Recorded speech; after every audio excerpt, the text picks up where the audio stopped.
大家好，我是瓜皮儿，本期带来黑豹。几百年前，一块震惊陨石撞向了地球，就这样，漫威宇宙中最坚硬的物质降落在了非洲。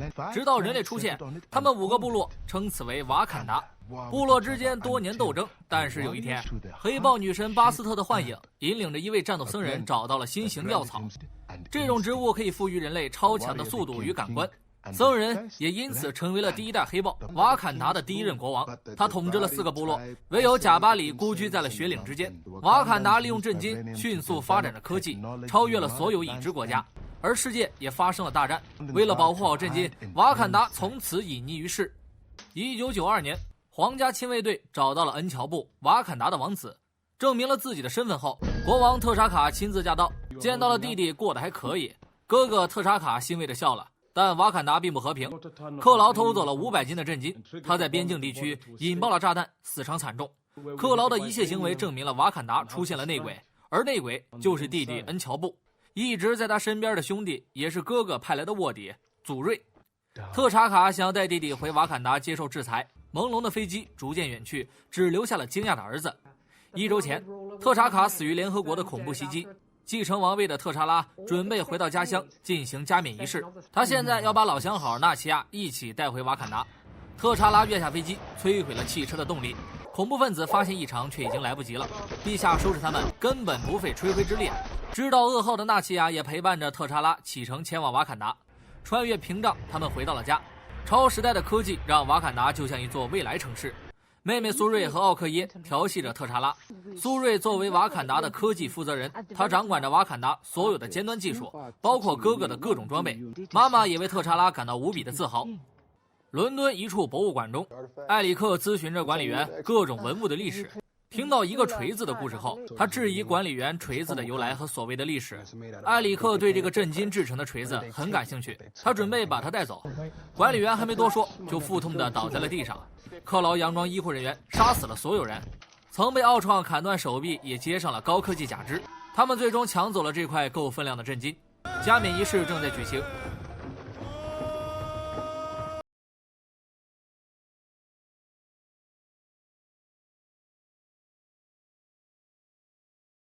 查拉走下了飞机，祖瑞移出了黑豹之力，让仪式战斗变得公平。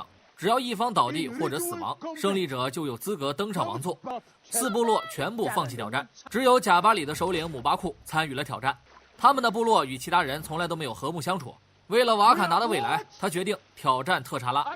战斗正式打响，力量型的姆巴靠着蛮力占领了上风，陛下靠着体术也打回了优势。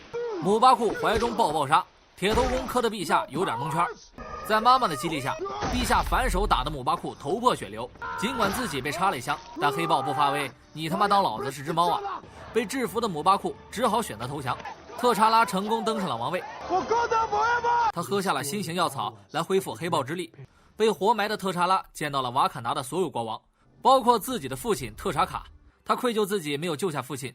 特查拉一直无法接受没有父亲的日子。特查卡告诉儿子，要做一个善良的好人，守护好自己的家园。看到父亲的特查拉终于释然了。纳奇亚希望利用自己国家的优势去帮助其他人，但是公布瓦坎达的一切一定会引发战争。他对自己的兄弟瓦卡比说了纳奇亚的建议，瓦卡比也并不赞同这种冒险的方式。奥克耶联系到了陛下和老公瓦卡比。克劳在伦敦偷走震惊的消息很快被他们发现，而且马上就要在韩国高价出售给一位美国买家。30年来，克劳一直没有被瓦坎达抓到，这也是特查卡唯一的遗憾。瓦卡比的父母死于了当年的爆炸，他对克劳恨之入骨。特查拉许诺给兄弟一定把克劳抓回来。他来到了瓦坎达最核心的科技部门，所有的震惊全部蕴藏在地下。他找来妹妹拿装备，无线距离无线电、远程操控积墨珠以及消音战术靴。特查拉选了一件低调奢华有内涵的战衣，作为官定最聪明的人，战衣也被他隐藏在了项链之下。新战衣中的纳米机器人可以吸收攻击的动能，便于下次释放，造成巨大的冲击。来到韩国，他们才发现买家是贼兽代检罗斯。特查拉的高筹码也被神秘白发老人占为己有。克劳带着大批手下来到赌场，正准备和罗斯交易时，奥克耶被手下发现，只好卸下假发开始战斗。啾啾啾的 BGM 下，奥克耶大杀四方，陛下也奏飞几个保镖前去追克劳。假肢释放的冲击波让他有逃跑的时间，但黑豹不发威，你他妈当老子是只猫啊！特查拉帮妹妹激活远程控制，自己也脱皮变身追击克劳。一路上，陛下秀的人家棺材板都要飞起来了。奥克耶也忍不住扔起了标枪，一路被扫射吸收的能量让特查拉释放掀飞了汽车。克劳的手臂释放的冲击波可以摧毁震金制成的汽车。罗斯也带着他们继续追击，再次释放摧毁了苏瑞的遥控车。特查拉飞檐走壁，逼停了汽车。克劳胳膊被拽了下来。审讯中，克劳已经嗨到忘我，他的手臂也是改造瓦坎达开采震金的机器而成。虽然对罗斯说了瓦坎达的价值，但他根本不相信这种土著国家能有啥让人震惊的。埃里克也已经带人杀来，他们绑走了克劳，追上去的特查拉也被火箭弹炸懵逼了。但埃里克脖子上的戒指让他感觉到不对劲儿。罗斯为了救下纳奇亚被子弹击中脊柱，为了救他，特查拉决定带他回瓦坎达。救下巴基的苏瑞看到又来了一个小白，感到贼兴奋。克劳跑了，计划失败。瓦卡比对兄弟也失去了信任。特查拉也问祖瑞关于戒指的事情，当年叔叔恩乔布的事情也浮出了水面。恩乔布爱上了一个外界女人，他也看到了世界需要瓦坎达的实力保护，震金能够帮助他们的同胞摆脱困境，所以他犯下了当年协助克劳偷走震金的罪过。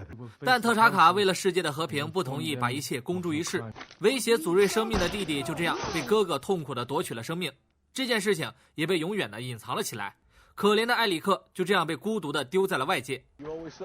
一直利用克劳寻找瓦坎达下落的埃里克同样来自瓦坎达，他杀死了克劳，来到了瓦坎达。埃里克亲手帮助瓦卡比报了杀亲之仇。醒过来的罗斯在瓦坎达的科技下跟没事人一样，这个土著国家也让他懵逼至极。看着眼前的发达的科技，我这样说啊，真香啊！运输震金的轨道拥有苏瑞发明的音波，这种音波可以抑制震金的强度。他们接到了埃里克到来的消息，罗斯告诉他们，埃里克杀人如麻，学历超高，人送外号杀人芒果，各种经历让他变成了一位可怕的杀手。他这次来到瓦坎达就是为了挑战国王的位置。瓦卡比也因为他帮自己报了仇，站向了埃里克的队伍。这枚王室后裔的戒指让他有权利挑战特查拉，移出了黑豹之力，挑战正式展开。埃里克脱下了衣服，露出了密集恐惧症。他背着一身的人命，只为了拿走自己应有的一切。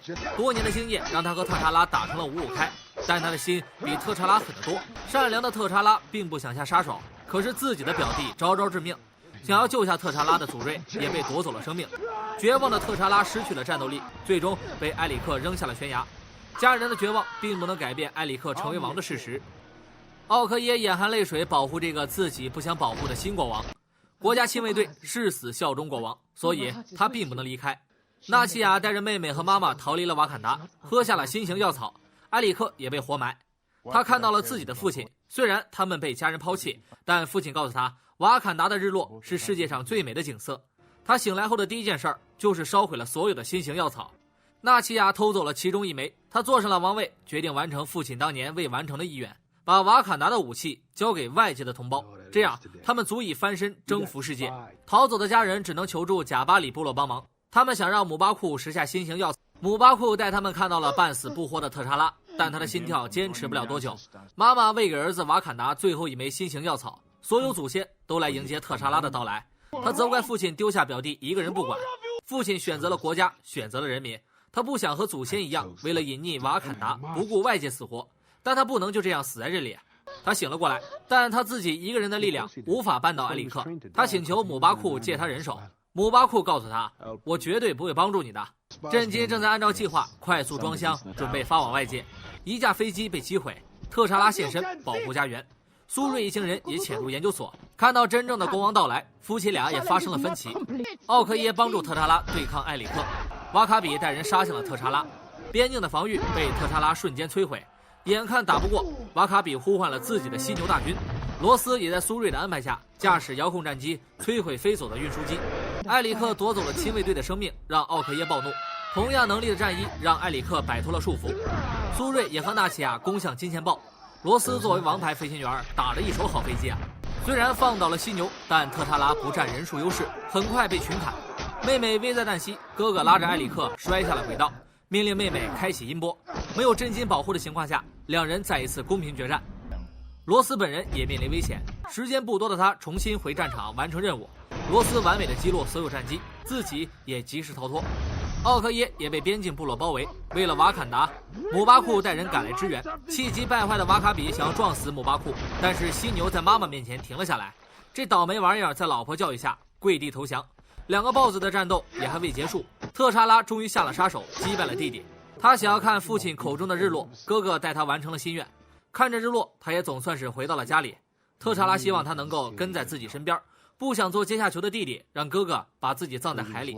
最终他选择了死亡。看着弟弟的死，特查拉心里非常难过。他来到叔叔和弟弟的家，而且买下了这栋马上要被拆迁的大楼，还有附近的一堆楼。这有钱就是任性啊！他要把这里建成瓦坎达国际援助中心。